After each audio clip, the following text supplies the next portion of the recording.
du pays. Pour un débat, je reçois pour vous M. Jean Yorobi Degli, il est président du mouvement Bâtir le Togo, il est aussi défenseur des droits humains. C'est avec lui qu'on va réfléchir sur ces questions, notamment cette Constitution de 92, qu'est-ce qu'elle comporte de précieux pour qu'on réclame son retour. Merci Maître dans cette invitation. Merci beaucoup. Voilà. Merci à Delta Santé et salut à tous les téléspectateurs. Très bien. Alors, avant d'entrer dans le vif du sujet, on va parler d'abord de ces derniers événements. Cette semaine qui s'achève a été marquée par d'importantes manifestations de contestation de rue, avec tout ce qu'on sait comme répression de la part des forces de l'ordre et de sécurité. Mais qu'est-ce que ça vous inspire comme réflexion? Quel constat vous faites de la situation actuelle de la situation sociopolitique de notre pays? Les événements de ces derniers temps m'inspirent de la tristesse, énormément de tristesse. Je ne pensais pas que les Togolais, après 2005, arriveraient encore aujourd'hui à être dans ce genre de situation, mouvement, répression et surtout, le plus dangereux, apparition de milices. Pour moi, c'est triste. Alors ça s'est avéré qu'il y a effectivement des milices. Ce n'est pas que ça s'est avéré. Oui. Le ministre de la Sécurité même a dit, sinon a admis qu'il y a les milices et puis a expliqué ces milices, ce que je trouve extrêmement grave parce que s'il y a des milices d'autodéfense, des gens, comme il dit, qui s'organisent pour la défense de leur quartier, ça veut dire que les forces de sécurité ne sont pas capables de faire leur travail. Dans un autre pays, si le ministre de la Sécurité reconnaît qu'il y a des groupes qui se sont organisés en groupe d'autodéfense dans son pays, il doit démissionner. Ça veut dire qu'il a été incapable. Mais bon, au Togo, ça passe comme si c'était quelque chose de tout à fait normal parce que ces milices d'autodéfense, aujourd'hui, soutiennent le régime en place. Ce n'est pas une bonne chose. Nous sommes aujourd'hui à plusieurs morts depuis le 19 août. Or, si j'ai bonne mémoire, j'étais encore exilé à l'époque. Le président de la République avait dit plus jamais ça. Et nous revoyons exactement la même chose dans ce pays. On a l'impression qu'une fois que le pouvoir est contesté, eh bien, toutes les violations des droits de l'homme, toutes les brimades, et tout est possible et tout est accepté. Autant je condamne les violences de la part de l'opposition et des manifestants de l'opposition, notamment ce qui s'est passé à Sokoré le lundi dernier avec l'arrestation de l'imam Djobo. Autant je condamne la violence qui est une violence institutionnelle ou une violence officielle. Donc, il y a aussi également la violence de la part de l'opposition, des manifestants de l'opposition. Mais oui, puisque le lundi dernier, lorsque on a arrêté l'imam Djobo à Sokoré, la nuit, les jeunes ont brûlé plein d'infrastructures. Sokoré est une ville qui n'a pas grand-chose. Nous reprochons à nos dirigeants de ne pas construire déjà assez le pays. Et le peu d'infrastructures que nous avons, à chaque fois qu'il y a une manifestation, on s'y attaque, on brûle. De la même manière que les manifestations qui ont consisté dernièrement à empêcher certaines personnes d'aller faire leurs activités, d'aller vaquer librement à leurs activités, ce n'est pas une bonne chose. On ne peut pas, parce que nous, on a envie de manifester, ou bien nous, on a envie d'être dans la rue, empêcher les autres d'aller travailler. Ce n'est pas normal. C'est pas normal. C'est triste. Vous pensez qu'une manifestation de l'opposition peut ne pas concerner tout le monde, vu ce qu'on réclame, qu'il y a une partie des Togolais qui peuvent vaquer les occupations pendant que d'autres sont dans la rue pour demander un mieux-être pour le pays? Vous savez, oui. Je vais vous dire quelque chose. Lorsque vous dites que vous revendiquez un mieux-être, vous le revendiquez, certains ont déjà le mieux-être. Vous avez vu des gens manifester dernièrement pour dire « touche pas à ma paix ». Vous savez ce que c'est que la paix? La paix est une disposition d'esprit et une sérénité déterminée par le fait que vous avez la possibilité de revendiquer, de manifester, de vous fâcher, mais que vous ne vous fâchez pas parce que les circonstances ou les conditions ne se présentent pas. OK?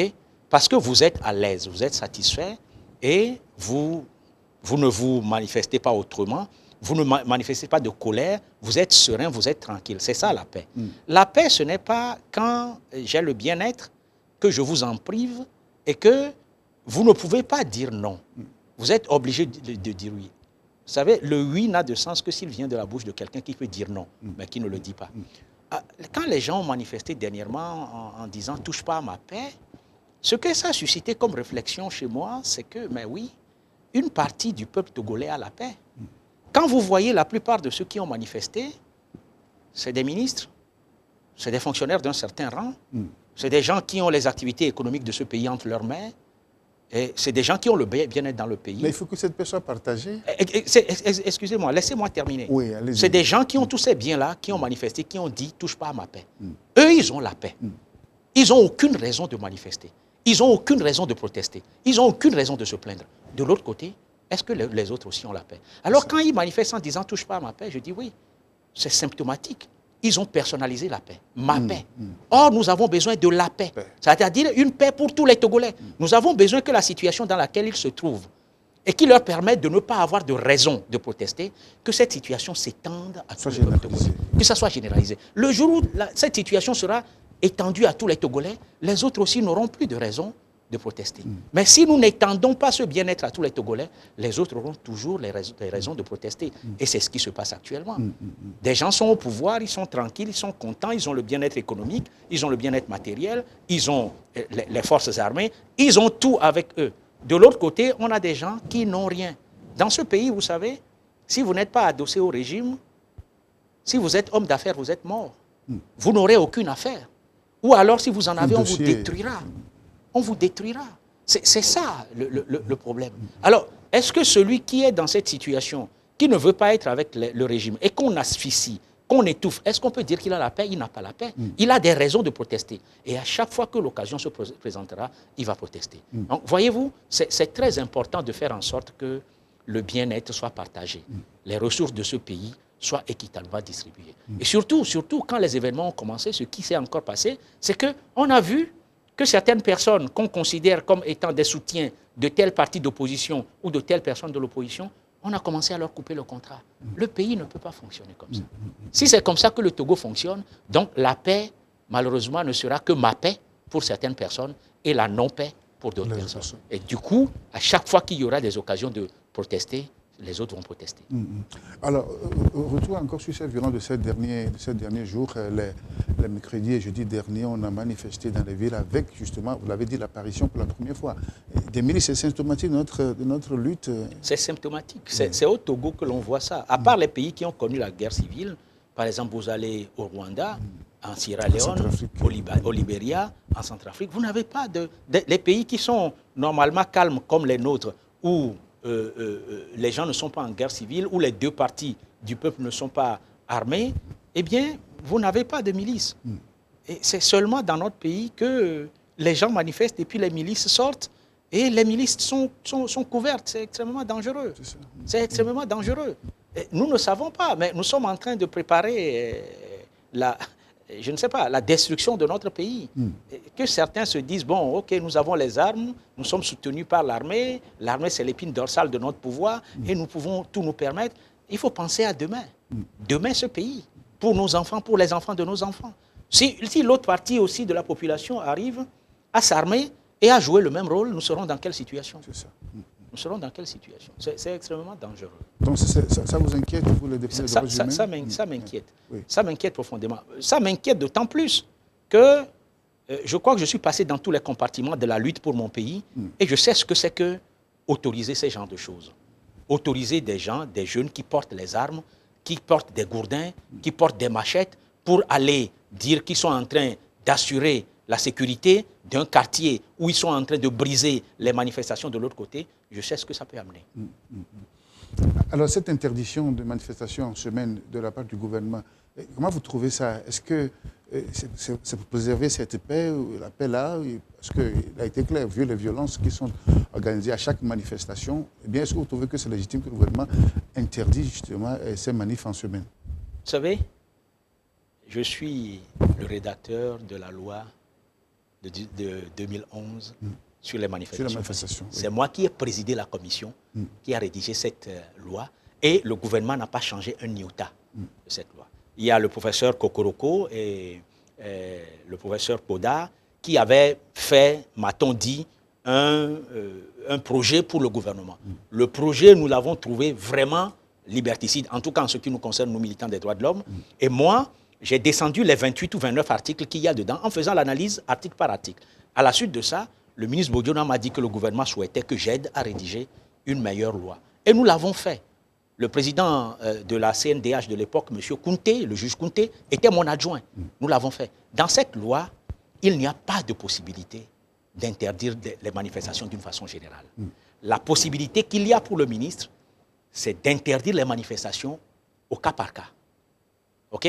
Les gens veulent manifester, vous trouvez qu'il y a insécurité ou bien qu'il y a des raisons de craindre qu'il y aura de l'insécurité, et puis vous interdisez. Mais prendre une disposition et surtout un communiqué de façon générale pour interdire les manifestations, ça, juridiquement, ça n'existe pas. Et la loi ne le permet pas. Puisque la loi que nous avons faite, elle permet, lorsqu'on interdit une manifestation, à ceux qui sont les manifestants de pouvoir faire des recours juridiques, des recours à des juridictions. Alors, si vous interdisez les manifestations d'une façon générale, comment se feront les recours? Ça n'existe pas. Donc, cette façon de faire n'existe pas. Je crois que c'est une erreur. C'est d'autant plus une erreur grossière et grave que c'est par un communiqué. C'est par une simple déclaration comme ça que le ministre a dit il n'y aura pas de manifestation dans la semaine. Je crois qu'il faut revenir à la bonne méthode. Laisser les gens demander les manifestations et puis évoquer les arguments qu'il faut pour les interdire. Ce serait mieux comme ça. Voilà. Maintenant, est-ce que c'est possible dans un pays d'interdire des manifestations? Mais oui, c'est possible. Il n'y a pas de loi qui soit sans limite. Il n'y a pas de loi qui soit sans garde-fou, non, sans restriction. Il y a des restrictions. Lorsqu'il y a des raisons de penser que dans un pays, des manifestations vont dégénérer, vont entraîner des troubles, nécessairement, ceux qui sont les gouvernants ont le droit de les interdire. Ils ont la possibilité de les faire différer, de les interdire, de les réorienter dans leur parcours, mais tout ça là doit être fait conformément à la loi. Et les gens à qui on dit vous ne pouvez pas manifester doivent avoir une décision motivée pour pouvoir faire un recours. C'est très important. Et qu'ils soient d'accord, justement, hein, parce qu'il était question des itinéraires. Donc, on ne veut pas, il doit y avoir une rencontre entre les ministres, enfin les organisateurs de la marche et le gouvernement. Et bien souvent, on ne s'entend pas, justement, sur les itinéraires donnés par le gouvernement, par exemple. Vous savez, tout ça, là, ça dépend de quelle disposition d'esprit les gens ont. Dans quelle disposition d'esprit les gens sont. Quand on est dans de bonnes dispositions d'esprit, quand le ministre ne donne, ou l'administration ne donne pas l'impression aux gens que c'est nous et puis c'est tout, nous on veut vous briser, nous on veut vous brimer, les deux parties peuvent s'entendre. Et quand l'opposition, ou du moins ceux qui veulent manifester aussi, ne donnent pas l'impression au pouvoir en place, eh bien, nous allons faire ce que nous voulons, vous ne pouvez rien, on peut s'entendre. Une manifestation, c'est une manifestation. Un itinéraire, on peut vous expliquer pourquoi l'itinéraire n'est pas bon. C'est un peu comme à un moment donné, des gens ont voulu faire des manifestations en marchant à travers le grand marché de Lomé. C'est complètement aberrant, c'est complètement inadmissible. On leur a fait comprendre, et puis finalement, les marches ont pu se tenir autrement. Aujourd'hui, on peut encore faire ça. Le problème, c'est que les gens sont tellement chauffés que la possibilité de pouvoir s'entendre, se comprendre est difficile. Alors, une marche sur le Parlement, une marche devant les institutions de la CEDEAO, c'est gênant? Donc, quoi que ça peut exister, ça peut exister. Les gens font tout le temps des manifestations vers des points de chute fixes. Okay? La seule chose qu'on évite souvent, c'est qu'on fasse des manifestations vers la présidence de la République, surtout dans notre sous-région, où la marche vers la présidence de la République, il y a 2 ou 3 ans, a entraîné le départ d'un chef d'État. Les gens sont frileux quand il s'agit de ça. Mais à d'autres occasions, dans d'autres pays, les gens marchent en allant vers la présidence de la République. Quelquefois, le chef de l'État sort pour les recevoir. Nous, c'est vrai, à l'époque, nous n'étions pas nombreux. En 90, le 10 octobre 90, quand on a chargé les avocats au tribunal de Lomé, le jour du 5 octobre, le 10 octobre, quand nous nous sommes rencontrés, nous avons décidé de marcher pour aller à la présidence. Non, je crois d'ailleurs que c'est le 5, là. Que nous avons marché pour aller à la présidence. Et le chef de l'État, Eyadema, nous a reçus. Il nous a reçus. On n'a pas dit non, c'est la présidence, donc vous ne pouvez pas venir. Non, on a marché pour aller à la présidence, une marche pacifique, pour protester. Et le chef de l'État nous a reçus, il a reçu nos protestations et puis nous a présenté ses excuses. Vous voyez, ça peut arriver. Alors, 27 ans après 90, c'est comme si on est en train de revivre encore ces événements du 5 octobre. Et qu'est-ce qui a changé? Est-ce que la contestation actuelle, depuis le 19 août, par rapport à ce qui s'est passé dans les années 90 avec comme point de chute à l'époque le 5 octobre, c'est le même mouvement, c'est le même soulèvement, c'est la même colère, la même euphorie qui s'était emparée des gens à l'époque avec espoir de gagner plus d'espoir de liberté et de démocratie. Oui, c'est le même engouement, c'est la même euphorie, c'est la même ambiance, sauf que les conditions sont différentes. Aujourd'hui, on est dans un pays où les libertés sont admises. La liberté de manifestation est acceptée. En 1990, il n'y avait pas de liberté de manifestation, il n'y avait pas de liberté d'association, il n'y avait pas de liberté de parole, il n'y avait pas de liberté d'expression, il n'y avait pas de journalisme indépendant, il n'y avait pas de parti politique, il n'y avait pas de multipartisme. Donc, les choses ont changé aujourd'hui. Mais la dynamique est un peu la même et les raisons sont un peu les mêmes. C'est le ras-le-bol. C'est quoi? C'est le ras-le-bol. C'est le fait que les gens sont exaspérés, les gens sont fatigués d'être dans un pays où ils sont obligés de trimer tout le temps, où les mêmes personnes demeurent sous le seuil de la pauvreté pendant tout le temps, pendant que certains s'enrichissent énormément, pendant que certains peuvent tout se permettre, d'autres sont obligés de se contenter d'un repas par jour. Il y a ça. Il y a le fait qu'on a l'impression que malgré les mouvements de 90 pour la démocratie n'est jamais arrivée chez nous. Nous sommes pratiquement comme dans le même système, la même personne au pouvoir pendant un millénaire. Le même régime. Oui, la même personne au pouvoir, parce que le même régime était au pouvoir, mais aujourd'hui, c'est la même personne qui est au pouvoir. Ça va faire 15 ans bientôt pour le président Faure. Donc les gens considèrent que tout ça là, c'est trop. Surtout si le régime politique qui est en place et la personne qui est en place, les gens considèrent qu'elle est restée longtemps, mais qu'ils n'en tirent pas un profit. Vous savez, dans les pays, il y a eu des pays où des gens sont restés au pouvoir longtemps, par exemple en Côte d'Ivoire, le président Houphouët, mais tout le monde vous parle aujourd'hui du bienfait du président Houphouët. Senghor est resté au pouvoir longtemps. Pourquoi dans notre pays on n'en parle pas? Parce que, en même temps qu'on est au pouvoir, on ne cherche pas véritablement à offrir le bien-être aux populations. Si on leur offre le bien-être, les populations ne sont pas, surtout le Togolais, n'est pas prompt à manifester contre l'autorité s'il a son bien-être. Si chacun avait son bien-être, je crois que le mouvement de la fois dernière, au-delà des revendications pour les réformes politiques, il y a le fait que sur le plan social, les gens sont dans une situation difficile. Les gens souffrent, les gens en ont marre. Vous voyez? Et quand ils ont l'impression, en plus que ils en ont marre, ils sont dans une situation difficile, ils sont dans la misère, parce que le pouvoir politique qui est là ne fait rien pour arranger leur situation. Du coup, ils se disent, mais tant qu'à faire, dégageons cette personne, dégageons ce régime, et puis nous allons avoir le bien-être. Ce n'est pas forcément très sûr que dès qu'ils vont dégager le régime, le lendemain, ils auront le bien-être. Mais sur le champ, c'est leur réflexion. Donc il y a encore, le 15 octobre a un goût d'inachevé, donc ce qui était enclenché à l'époque, on n'a pas arrivé au terme du processus. Non, on n'est pas arrivé au terme. Vous savez très bien comment la transition s'est terminée. Personne, en 90, quand nous avons commencé ce mouvement, et notamment à la conférence nationale, ne pensait que le général Eyadema reviendrait encore au pouvoir en 93. Malheureusement, la transition s'est offerte armée bagage à un moment donné au président Eyadema, et puis il est revenu. Et comme lui, il est dans une conception spéciale du pouvoir du passé, il a continué à gérer le pays de cette façon. Si Eyadema, en 93, avait perdu le pouvoir, quelqu'un d'autre est venu, a respecté la Constitution, et puis Eyadema venait après, Eyadema n'aurait pas pu faire ce qu'il a fait.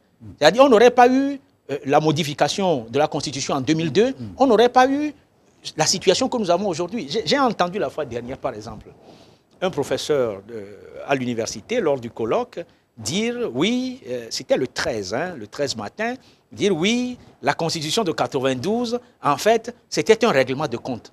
Je me suis dit, quand vous ne connaissez pas quelque chose, mais posez des questions. Parce que ça, c'est complètement aberrant. La Constitution de 92 n'a pas été un règlement de compte. La Constitution de 92 a voulu éviter une situation de violation des droits humains, de pouvoir personnel que les Togolais ont vécu.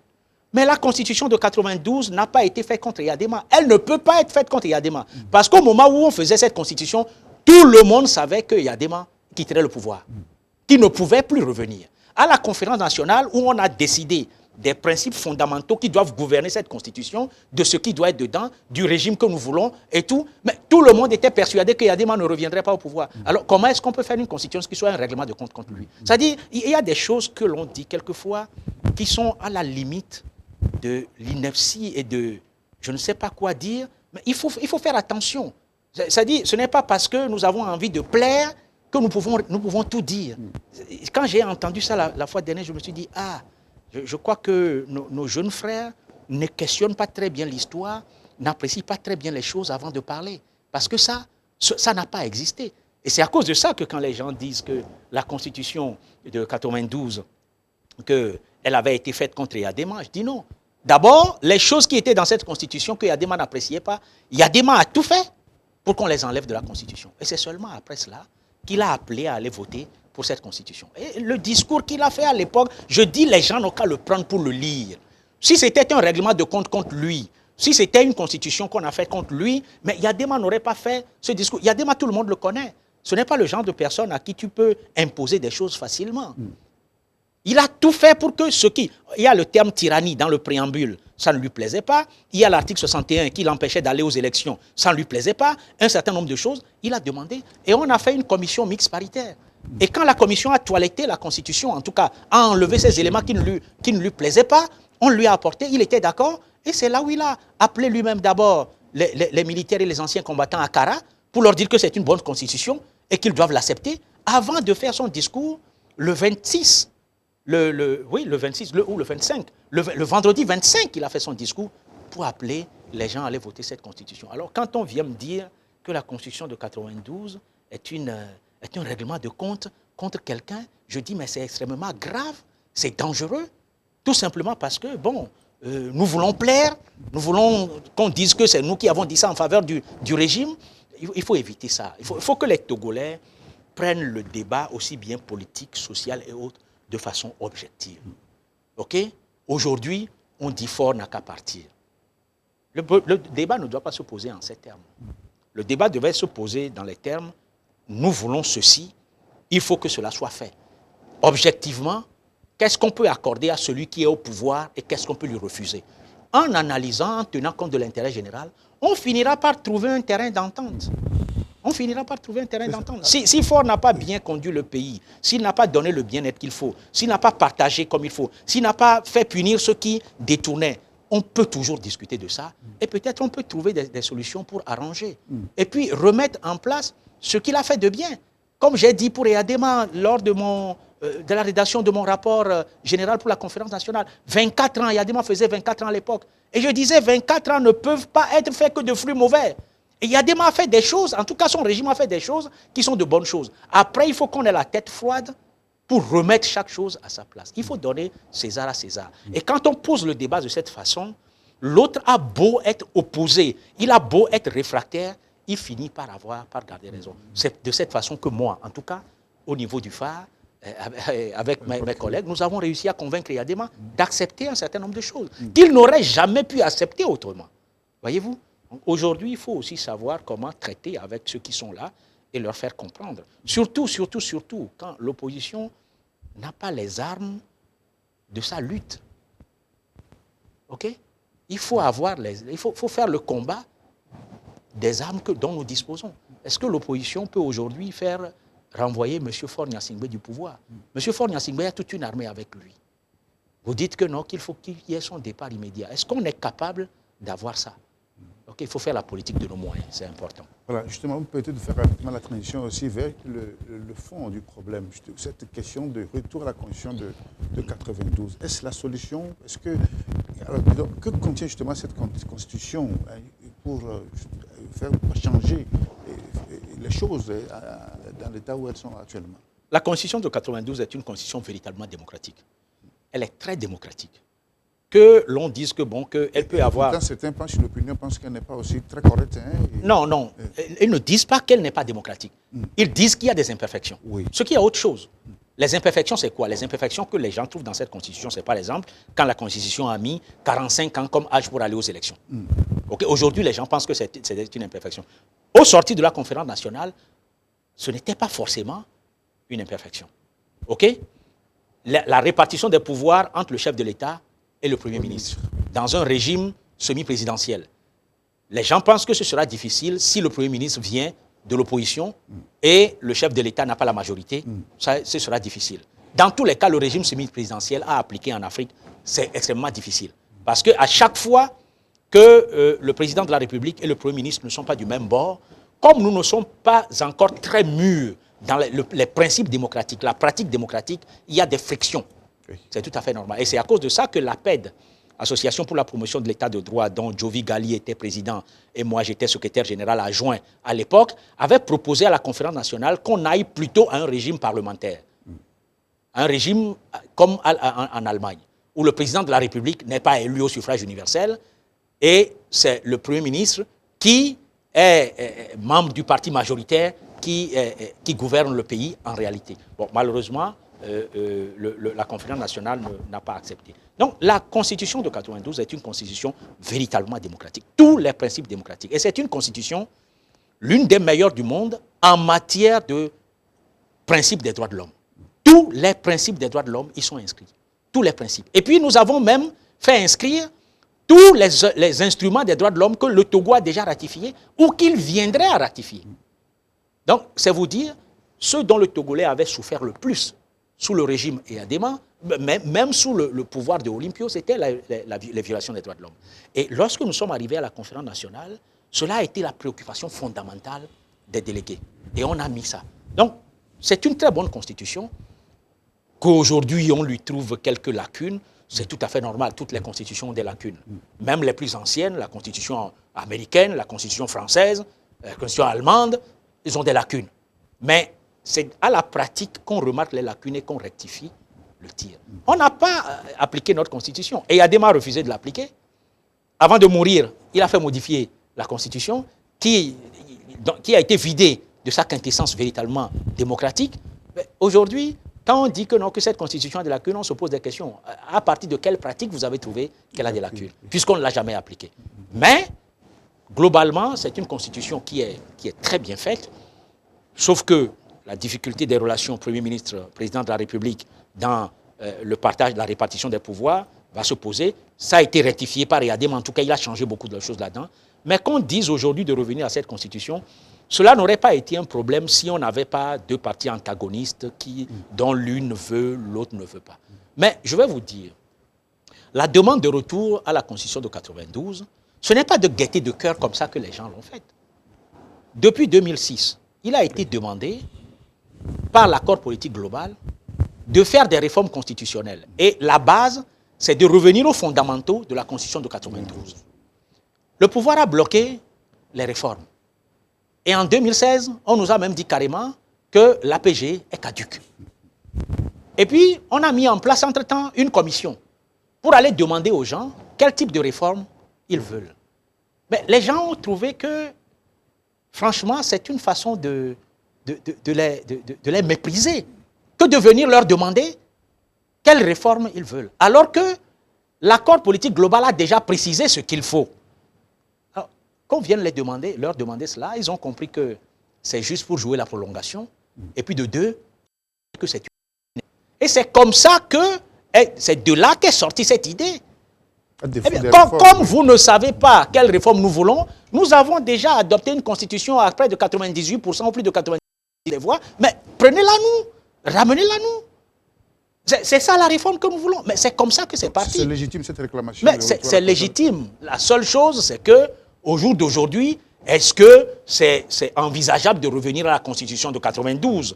Je crois qu'il y a un certain nombre de choses, même qu'on peut changer, 8 ou 10 articles qu'on peut modifier, et puis on est déjà revenu à la Constitution de 92, en tout cas aux fondamentaux de la Constitution de 92. On n'a pas besoin de reprendre texto la Constitution de 92, mais des éléments peuvent être pris et qui permettent totalement d'être dans l'idée, la pratique que veut la Constitution de 92.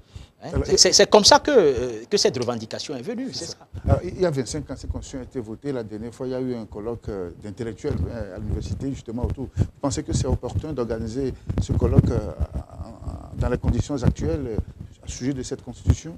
Je ne trouve pas que ce soit mauvais de réfléchir à une Constitution. L'année dernière, nous-mêmes, nous avons fait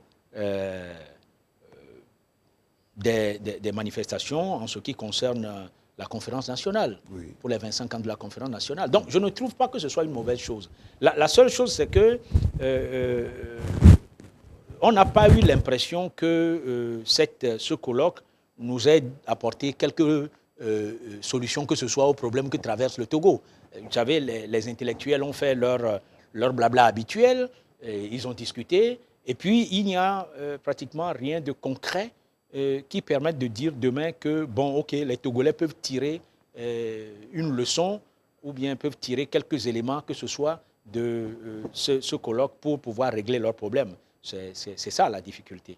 C'est ça la difficulté. Sinon, un colloque, une réflexion d'intellectuels, des discussions académiques, c'est toujours une bonne chose. Ça apprend beaucoup aux uns et aux autres, surtout quand on essaie de faire des comparaisons avec d'autres pays. Donc ça veut dire que actuellement, pour trouver une solution à nos problèmes, il faut que cette condition revienne absolument? Non, non, c'est ce que je dis. Je dis qu'il y a un certain nombre de modifications qu'on peut faire et puis on reviendra aux fondamentaux de la Constitution de 92. On n'a pas besoin qu'on replaque aujourd'hui la Constitution de 92. Ben, il y a des points sur lesquels il suffit de revenir et puis on est dans l'esprit de la Constitution de 92. Peut-être même il y a certaines choses, en revenant sur ces dispositions, en les refaisant, on les améliorerait. C'est ça. On n'a pas besoin forcément. Mais c'est à force de dire qu'on ne sait pas quelle réforme il faut faire que les gens ont dit Constitution de 92. Et ils ont totalement raison. C'est ça. Ils ont totalement raison. Alors, la manière donc de faire cette réclamation, parce que de là jusqu'à aujourd'hui, il y a eu une nouvelle configuration de la classe politique. En 90, ce n'étaient pas les mêmes acteurs politiques. Il y a de nouveaux acteurs qui sont donc entrés en jeu. Est-ce que cela peut aussi contribuer à la diversification de la situation et donc mener les Togolais vers le mieux-être qu'ils cherchaient depuis 90? Vous avez dit la manière dont... Oui. Et les réclamations sont faites, oui. Les revendications sont faites. Oui. Est-ce que ça peut conduire à un mieux-être au bon port? Mais c'est sûr que si les revendications sont faites de façon à ce qu'on puisse trouver des solutions, ça conduit nécessairement à bon port. Maintenant, si elles sont faites de manière à ce qu'il y ait des blocages, il y a des impossibilités de discuter, on n'aboutit à rien. C'est ça. On va dans la rue pour rien. Et moi, je n'ai pas envie que mon peuple aille dans la rue pour rien. Si le peuple va dans la rue, c'est un événement assez grave pour qu'on puisse trouver des solutions aux problèmes qui se posent. Si aujourd'hui les gens sont dans la rue et que demain ils doivent quitter la rue sans avoir eu de solution, vous imaginez ce que c'est? C'est une perte pour notre pays. Oui. Les gens accusent souvent cette récupération, n'est-ce pas, des politiques, hein, parce qu'on n'y pensait plus qu'avec les turpitudes de l'opposition, m'excusez, le peuple encore peut se ressaisir et se réveiller. Depuis la manifestation de 2005, et voilà que le 16 août dernier, on est encore dans la rue pour faire des réclamations. Alors, la récupération politique de ces mouvements de masse, est-ce que ça contribue justement à l'amélioration de la situation Pourquoi vous parlez de récupération? Je ne sais pas s'il y a récupération, puisque c'est un parti politique qui a appelé les gens dans la rue. Donc il n'y a pas de récupération. C'est le parti politique qui a appelé. Le 5 octobre, il y avait un mouvement spontané. Il n'y a pas eu de mouvement spontané. Il y a eu des mouvements organisés, mais pas des gens que vous n'avez pas vus parce qu'ils ne sont pas des chefs de parti politique. Il y avait des leaders de ce qui s'est passé le 5 octobre. Oui. Mais ce ne sont pas les partis politiques. Après, la CDP a essayé de récupérer, n'a pas pu, parce que nous détenons la manière dont les choses ont été faites. Ils ont essayé de récupérer en utilisant Logo de Souvi, qui n'était pas de leur parti avant le 5 octobre, qu'ils ont récupéré après pour dire que non, que c'est Logo de Souvi. Logo de Souvi, depuis la prison, que moi j'ai amené les avocats à les défendre, Logo de Souvi ne peut pas faire de mouvement depuis la prison. Et d'ailleurs, le jour où il était venu pour être jugé le 21 septembre, paix à son âme, quand vous voyez la manière dont il était ému et il pleurait, il ne peut pas depuis sa prison organiser quoi que ce soit. Nous avons dû mettre un certain nombre de cellules en branle, en dehors. Et les jeunes qu'on a utilisés le 5 octobre sont encore là. Beaucoup d'entre eux parlent aujourd'hui en disant comment le 5 octobre, ils se sont organisés pour venir après le 21 septembre. Le 21 septembre, le discours qui a été tenu, la plaidoirie que les avocats ont eue, la manière dont les choses ont été orientées, a permis aux jeunes de se dire, bon, nous pouvons et nous devons. OK? Et nous nous sommes organisés pour que ce jour-là, que ce verdict soit l'occasion de manifester à ce peuple ce qu'on était en train de faire et pour lequel on a arrêté mes amis. C'était en août, contre le congrès du Monesto, qu'on devait faire des protestations et une démonstration. On n'a pas pu le faire, on a arrêté les gens. Et nous avons transféré le mouvement sur le 5 octobre. Mais que les gens disent que c'est faux. Mais aujourd'hui, c'est un parti politique qui a appelé les gens dans la rue. OK? Seulement ce parti politique a eu l'avantage d'avoir à sa tête un homme qui semblait être un homme neuf pour les gens. Un homme qui avait un discours qui était beaucoup plus conciliateur, beaucoup plus rassembleur Et effectivement, quand il a lancé le mouvement, il a appelé tout le monde. Il a appelé tout le monde. Vous avez vu que de l'autre côté, l'opposition classique, ou très classique, Fabre et son groupe, n'arrivaient plus à mobiliser. Pour plusieurs raisons. D'abord parce qu'on a galvaudé les marches, les gens n'ont rien trouvé, et donc ils en avaient marre. De deux, il y a eu cette histoire de pas de réforme, pas d'élection, et puis ensuite, on fait les élections sans réforme, et ça a desservi ceux qui étaient en avant de la lutte. En plus, il y a le fait que les gens voulaient jouer toujours l'exclusif. On excluait toujours, on ne voulait pas rassembler. Alors, ce garçon a commencé à parler d'une façon que les gens ont trouvée mais très positive. Et c'était novateur pour eux. Okay? C'était nouveau pour eux, c'est ce qu'ils avaient envie d'entendre. Quelqu'un qui dit, on va agir pour tout le monde, on va faire pour l'intérêt général, on va faire pour le pays, pas on va faire pour moi. Et les gens ont suivi. Et le jour où il a lancé son mouvement, OK, dans ces conditions, on demande la Constitution de 92, le vote de la diaspora et autres, les gens ont suivi. Donc il n'y a pas eu de récupération politique, c'est le politique qui a appelé. Maintenant, quand le politique a appelé, il n'y a pas que les gens qui voulaient la Constitution de 92 qui sont sortis. Il n'y a pas que les gens de ce parti qui sont sortis. Une grande marée est sortie, poussée par le fait que les gens en avaient marre sur le plan social. Les gens en avaient assez. Il y avait un ras-le-bol sur le plan social. OK? Et tout ce monde-là est sorti. Tous ceux qui contestaient le fait qu'ils n'avaient pas un bon salaire, tous ceux qui contestaient le fait qu'ils sont dans la misère, tous ceux qui étaient contre le fait qu'ils sont au chômage, tous ceux qui étaient contre le fait que certains gaspillent les richesses de l'État, tous ceux qui étaient contre le fait que des gens volent, des gens détournent l'argent et puis on les prend d'un poste, on les met à un autre. Tous ceux qui contestent le fait que quand on fait une route, les gens veulent manger, bouffer 10 fois le prix de la route, tous ceux-là sont sortis dans ces mouvements. C'est tout cela qui est sorti. Et tout cela, justement, il faut que notre pays pense à régler. Alors, il y a 14 partis qui sont maintenant en coalition. Est-ce que vous avez espoir que cette coalition va mener à terme cette lutte qui a commencé depuis le 19 août? C'est ce qu'on aurait souhaité. Souhaiter que cette coalition... Ce n'est pas la première fois qu'il y a cette première fois qu'il y a un vrai regroupement depuis les années 90, que ce vrai regroupement-là arrive à obtenir quelque chose pour les Togolais. Malheureusement, en chemin, le fait que les revendications fondamentales, les revendications de base de ce mouvement aient été dévoyées et qu'on a commencé à parler d'autres choses, notamment de départ immédiat de chef de l'État, au lieu de se cantonner aux réformes, eh bien, nécessairement, je ne crois pas que ça nous mène au bon résultat. Il faut revenir rapidement sur les pas. Hein? On a commencé déjà à croire que, bon, on est assez fort dans la rue et il faut rejeter la communauté internationale. Je crois que c'est des comportements extrêmement dangereux. C'est des comportements. Et c'est en ce sens, j'en appellerai à M. Tipi Atadam, qui est le chef de la contestation actuelle. C'est lui le leader de la contestation. Il faut qu'il reprenne ce qu'il a demandé et qui a mis les gens dans la rue. Plutôt que de suivre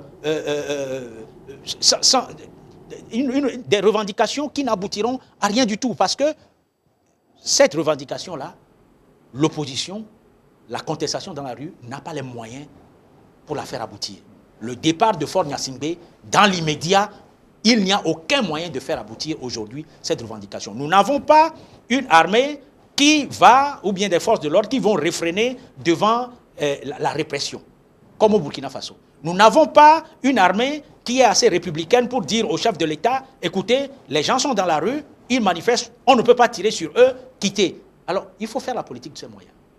Ce que nous avons comme moyen, faisons-en la politique. Si nous ne le faisons pas, eh bien, nous risquons de voir le peuple sortir dans la rue et tout ça là soit juste du gaspillage. C'est très important. J'ai entendu M. Tipi Atadam hier en appeler au chef de l'État français. Je ne suis pas sûr que si on continue d'injurier la communauté internationale, si on continue de dire que non, que nous ne voulons que le départ de Faure Gnassingbé, je ne suis pas sûr que le chef de l'État français va pouvoir intervenir. Mais si on revient aux fondamentaux de ce mouvement, ce qui a poussé les gens dans la rue, le problème des réformes, je suis sûr que le président Macron et d'autres présidents occidentaux pourront intervenir. Voilà. Oui, il y a aussi que le président Faure se fait être le président en exercice de la CEDEAO, n'est-ce pas? Alors, ces organisations internationales, par le passé aussi, n'ont pas donné solution, n'ont pas aidé les Togolais à trouver solution à leurs problèmes. C'est pour ça que peut-être on n'a pas confiance en ces organisations. Vous savez, la communauté internationale est par excellence du côté des plus forts. Ça, l'expérience que moi j'en ai eue, après avoir travaillé avec des gens un peu à gauche, à droite, me conforte dans l'idée que la communauté internationale est toujours du côté des plus forts. Quand un régime lui semble stable, quel que soit le moyen par lequel il maintient la stabilité, on le laisse. En dehors des régimes contre lesquels les États-Unis ont une dent très lourde. Les États-Unis, la Grande-Bretagne, les Occidentaux, comme le régime de Mugabe, qui est un régime stable. C'est un régime stable, mais on le conteste parce que les Occidentaux en ont après lui. Et ça, c'est une longue histoire. Il faut qu'on vous explique comment les Occidentaux en sont arrivés à en avoir après Mugabe, pour que vous compreniez. Sinon, quand un régime leur semble stable, même si c'est au bout de la baïonnette qu'on maintient la stabilité, la communauté internationale ne bouscule jamais. Elle bouscule le jour où elle a l'impression qu'il y a une force en face qui peut renverser ceux qui sont là. Aujourd'hui, on n'est pas dans ce cas de figure au Togo. Donc, il faut faire avec cette communauté, la mettre de notre côté, pour que le minimum dont nous avons besoin, elle nous aide à l'avoir. C'est ce que nous avons fait dans les années 90. Dans les années 90, nous avons mis la France et autres de notre côté, l'Union européenne de notre côté, tout en sachant que, c'était la CEA à l'époque, je crois, tout en sachant que la plupart de ces institutions soutiennent le général Eyadema. Nous les avons mis de notre côté. Nous avons réussi à contraindre le général, par la pression aussi bien nationale qu'internationale, à lâcher du lest. Aujourd'hui, les Togolais, ceux qui manifestent dans la rue, ceux qui sont les chefs de parti politique, ils ont quelle autre force? Quelle autre force? Lorsque vous n'avez qu'une arme pour aller dans une guerre contre des gens qui ont des milliers d'armes, faites en sorte que votre arme soit bien affûtée. La seule arme dont ils disposent en dehors de la rue aujourd'hui, c'est cette communauté internationale. Il faut que les nôtres la mettent de leur côté, qu'ils la mettent dans leur poche, pour que cette communauté... Mais c'est avoir un langage et des revendications qui soient acceptables par rapport à ces gens-là. Quand vous allez voir des gens, pour leur dire, des élections en 2015, M. Fabre a été aux élections avec Faure Gnassingbé, alors que les autres ont boycotté. Il n'a pas gagné dans les urnes contre Faure Gnassingbé. Et aujourd'hui, il dit dans la rue, Faure Gnassingbé n'a qu'à quitter. Mais les gens vont vous dire, moi j'ai rencontré des diplomates. Les gens vont vous dire, mais c'est quoi? Qu'est-ce que vous demandez là? Ce n'est pas comme ça que ça se passe. Sauf si vous avez la force, les moyens d'obtenir ce résultat. Et ça passe par beaucoup de choses. Ça passe malheureusement par la force armée. Vous ne l'avez pas. Donc quand vous restez sur cette revendication, les gens comprennent que vous vendez des chimères à vos populations. C'est de l'utopie. C'est un mensonge. Et quand quelquefois vous avez ces genres de revendications, vous vous demandez si des gens n'ont pas des agendas cachés. Si des gens qui disent ça n'ont pas des agendas cachés. Moi, j'ai vu ça dans les années 90. À la conférence nationale, des gens nous ont dit qu'il faut absolument destituer Eyadema. Et vous savez, quand après, nous n'avons pas fait ça, nous avons appris ce qu'il y avait derrière, c'est Eyadema même qui avait poussé à ce qu'on le destitue pour arrêter la conférence. Donc il faut faire attention. Peut-être que parmi nous aussi, il y a des gens qui sortent des revendications et derrière, c'est le pouvoir même qui les aiguillonne pour bloquer le dialogue. Voilà.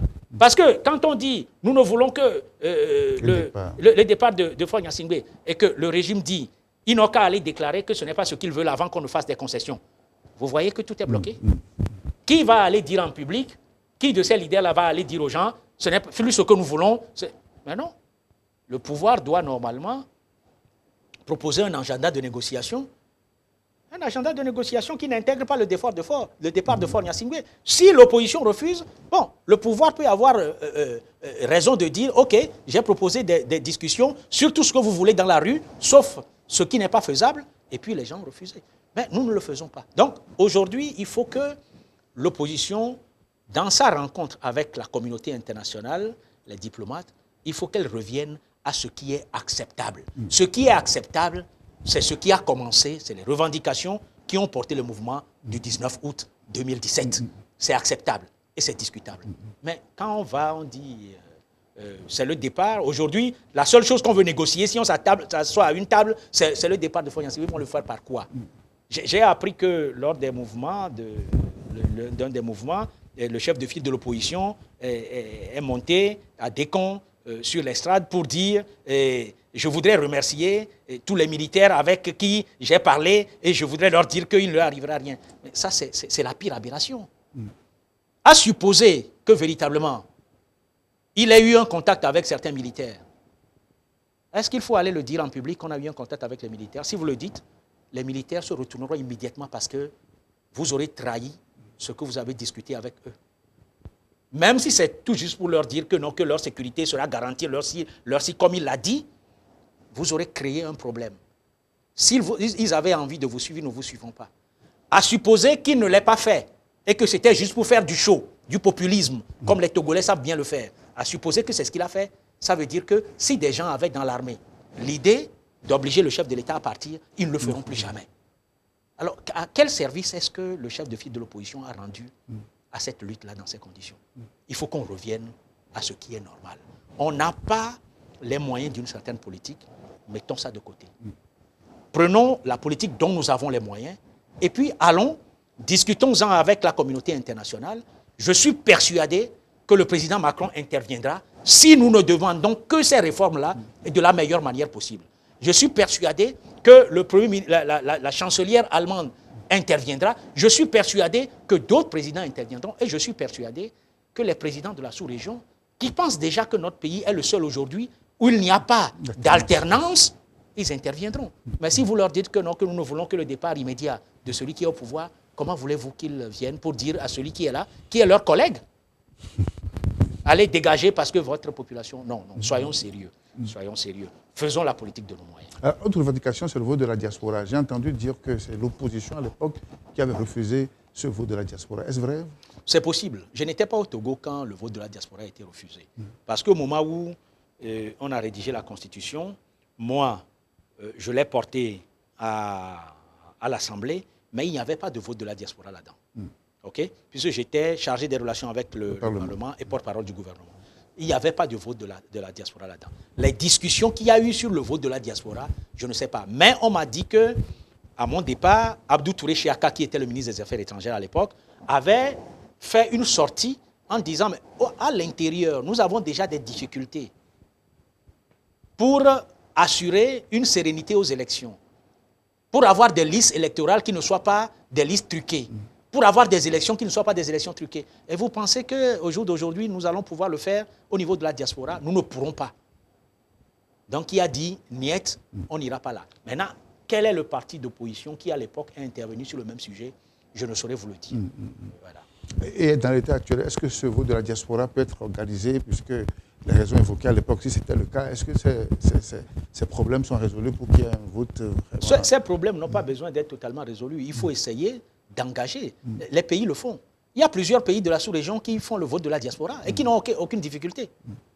Si nous aussi, nous faisons les choses dans l'intérêt général en nous organisant, nous pourrons le faire. Si nous avons commencé en 92 à faire le vote de la diaspora, aujourd'hui, on serait très loin. On serait très loin. On aurait eu une expérience, on aurait appris à corriger les listes, on aurait appris à éviter les fraudes, et on serait très loin. Vous savez, on n'a pas commencé. Il faut qu'on commence un jour. Il faut qu'on commence un jour. Ce n'est pas tant le fait que l'opposition ait rejeté cela en 92 qui compte. C'est le fait qu'on puisse le faire à partir d'aujourd'hui. Oui. Mais dans l'état actuel des choses, est-ce qu'une discussion, un dialogue est encore possible entre l'opposition et le gouvernement? Je pense que le dialogue est possible si les deux parties ont en vue l'intérêt de ce pays. Si s'arc-boutent sur leurs intérêts personnels, partisans, des intérêts sectaires, eh bien, ils ne pourront pas. Ils ne pourront pas. Mais si les deux groupes, les deux partis qui se font face tiennent compte ou bien veulent l'intérêt de ce pays, mais il y a une possibilité de dialoguer. Et je disais dernièrement sur une chaîne que je trouve dommage que depuis le début de ce mouvement, le chef de l'État n'ait pas parlé, qu'il n'ait pas tendu la main. Et je regrettais qu'à l'époque de son père, c'est ce qu'il savait le plus faire. Okay? Il faut donner à César ce qui est à César. Yadema savait, quand il y avait une situation aussi difficile, tendre la main. Yadema ne peut pas voir brûler son pays sans rien dire. Aujourd'hui, les gens parlent du chef de l'État en disant « mais il se comporte comme Néron, il va brûler son pays, il ne dit rien ». Mais non, il faut que le chef de l'État fasse un pas. C'est lui qui est la personne la plus élevée, dans le grade le plus élevé parmi tous ceux qui se font face aujourd'hui. C'est lui qui est le premier responsable de ce pays. C'est lui qui est le garant de la sécurité, le garant de l'intégrité territoriale, le garant de la Constitution, le garant de l'intégrité de chacun des citoyens en réalité. C'est lui, puisqu'il est le magistrat suprême. C'est lui. Il faut qu'il parle. Et normalement, il faut qu'il parle. Et normalement, il faut qu'il appelle les autres à négocier. Il n'a pas forcément à aller leur mettre sur la table, je veux discuter de mon départ. Il propose un agenda Et si les autres refusent, il pourra leur dire, mais il pourra nous dire à tous les Togolais au monde entier, j'ai proposé un agenda, ils ont refusé. Voilà l'agenda que j'ai proposé, ils ont refusé. Mais jusqu'à aujourd'hui, on n'a jamais entendu parler du chef de l'État. Il n'a fait aucune proposition concrète à déposer sur la table pour dialoguer, pour discuter. Il n'a appelé aucun de ceux qui sont en face de lui. Et on a l'impression que notre président de la République, les gens qui meurent, le pays qui brûle, ça ne le gêne pas. Et c'est extrêmement dangereux. C'est extrêmement grave. Hein? Aussi bien au Togo qu'à l'étranger, les gens le disent. Moi, j'ai des amis qui m'écrivent sur des emails, sur WhatsApp, des étrangers qui disent, mais comment, c'est pas imaginable. Dans aucun pays, ça ne se passe comme ça. Et à ce niveau de la crise, on a besoin d'une médiation, forcément, ou bien est-ce qu'on peut s'entendre en togolais? Puisque les deux parties ne s'entendent pas et que le chef de l'État, le premier responsable du pays, ne fait pas la main tendue vers les autres pour dire, écoutez, même si vous me contestez, venez, on va s'asseoir pour discuter, eh bien, on a besoin de médiateurs. Parce que les deux parties semblent braquer, chacun dans son cas, dans l'autre camp. Moi, j'ai dit la fois dernière que nous serons encore prêts à faire ce que nous avons fait en 2014, si les partis acceptent cette petite la médiation togolo-togolaise que nous avons faite. Nous serons prêts à remettre ça sur le tapis. Voilà. Schéma de sortie de crise, si vous en avez? Oh, le schéma de sortie de crise que je vois, c'est que les réformes soient faites et soient faites de façon très sincère et franche et mises en application immédiatement. Si ça vient, je crois que le climat va se calmer. Et le deuxième aspect va être que le chef de l'État trouve les moyens de régler les problèmes de ce pays. Et de ne pas donner l'impression qu'il ignore les Togolais ou que les Togolais ne sont pas entendus. De faire tout pour que ce ne soit pas dans la rue que les gens lui demandent de faire le bien-être pour son peuple. Le peuple togolais, quand on gouverne un pays, on n'a pas besoin que des gens soient dans la rue avant d'offrir du bien-être à ses concitoyens. C'est pour ça qu'il est là. Il gouverne le pays pour les citoyens, pas pour les gens qui l'entourent et puis qui s'accaparent tous les biens du pays. Il gouverne le pays pour les citoyens togolais. Et il doit tout faire pour garantir le bien-être pour ses citoyens togolais. Il doit pouvoir faire ça. Parce que si on règle les problèmes politiques aujourd'hui, les réformes, mais que les gens ont toujours l'impression qu'ils croupissent dans la misère, demain on verra encore des gens dans la rue. Que dire aux partis de la coalition? Non, les partis de la coalition, je crois que j'ai assez largement parlé à eux. Hein. Il faut qu'ils reviennent à ce qui est acceptable.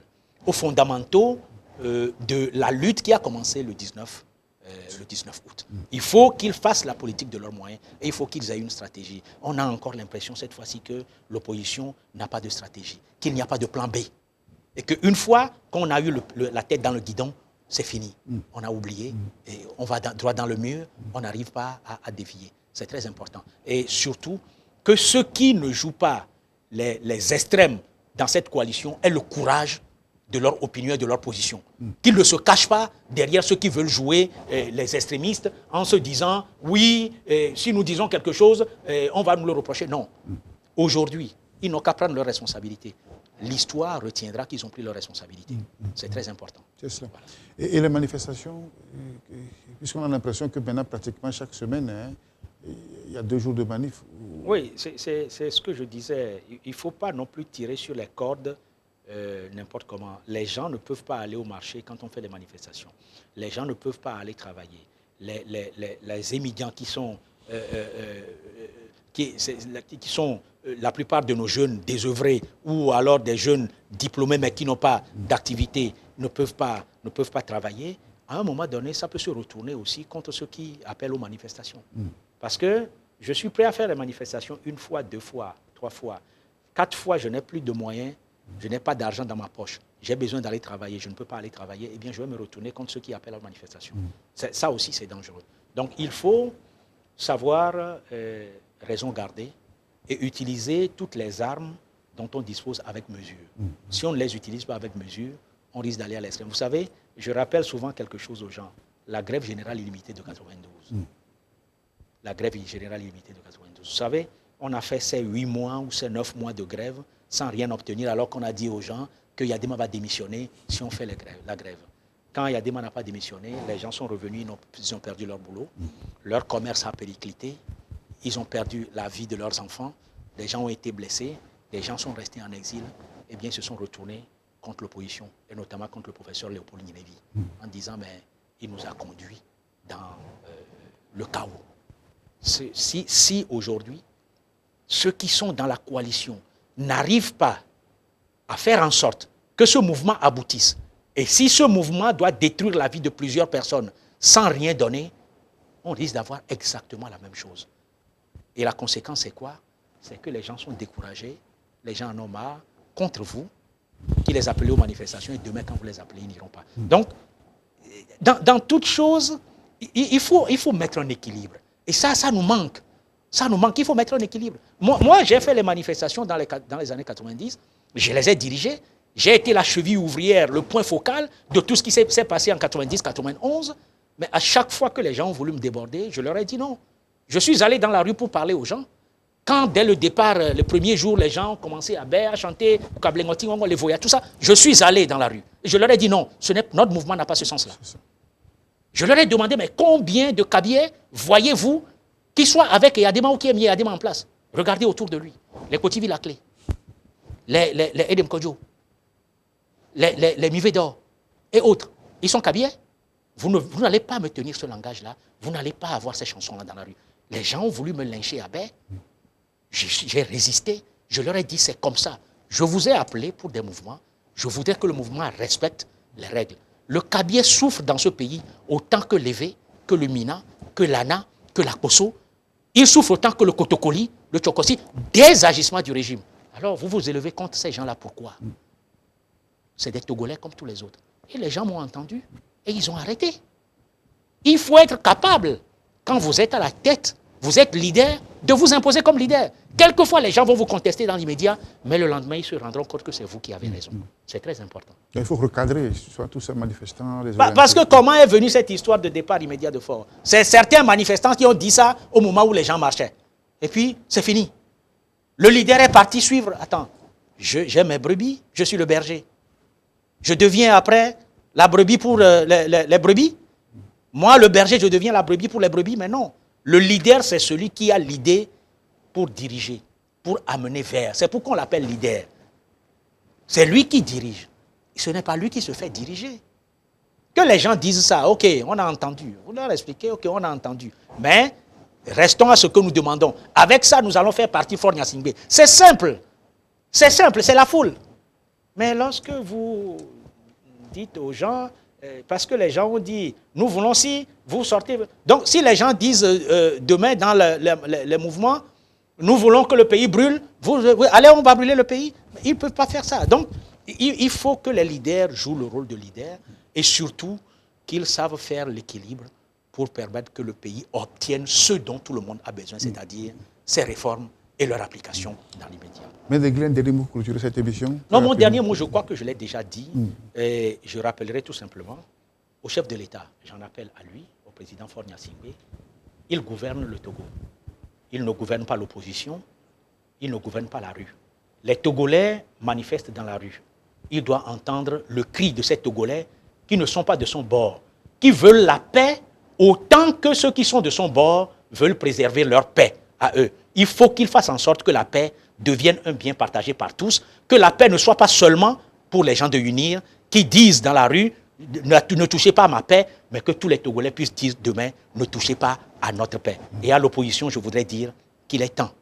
Il est temps de recadrer le débat et de faire en sorte que des discussions puissent avoir lieu avec le pouvoir et que des solutions soient trouvées. Mais pour que ce dialogue ait lieu, c'est, je le pense encore, le chef de l'État qui doit être celui qui doit donner le ton. Vivement que votre message soit entendu par les deux parties. Merci à mes téléspectateurs pour cette